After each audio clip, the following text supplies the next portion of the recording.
oggi il primo forum Ambrosetti qui a Castelbrando. Qual è l'attenzione della Regione verso il turismo sostenibile?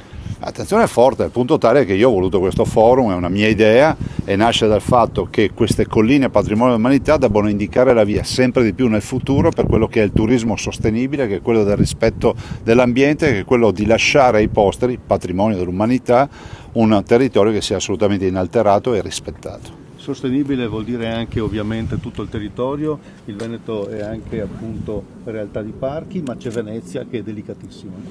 Venezia è patrimonio dell'umanità, uno dei 9 siti vincolati, tutelati a livello internazionale. Venezia comunque è oggetto di grandi investimenti, perché quando si parla di sostenibilità su Venezia ci dimentichiamo sempre, o meglio, si dimenticano sempre di parlare di Mose, dei grandi investimenti, delle grandi battaglie fatte per salvaguardare Venezia. Se Venezia anche questo fine ottobre non è andata sotto acqua, non ha avuto l'acqua grande, è grazie al Mose.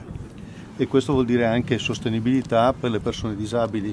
Zaia è sempre stato molto sensibile. Al punto tale che ho voluto che le Olimpiadi abbiano la loro serata di chiusura, che è quella che è l'apoteosi e l'apertura e la chiusura delle Paralimpiadi all'Arena di Verona, proprio per fare in modo che questo diventi il più grande monumento della storia, totalmente accessibile, cosa che era impensabile fino a poco tempo fa.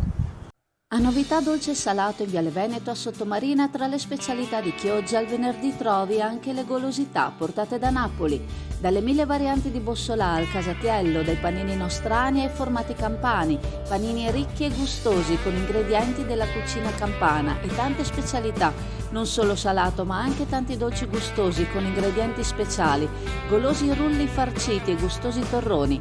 Novità dolce e salato è aperto tutti i giorni, anche la domenica mattina, ma il sabato sera dalle 9 alla mezzanotte potrai gustare ciambelle e brioche calde in tanti e tanti gusti diversi.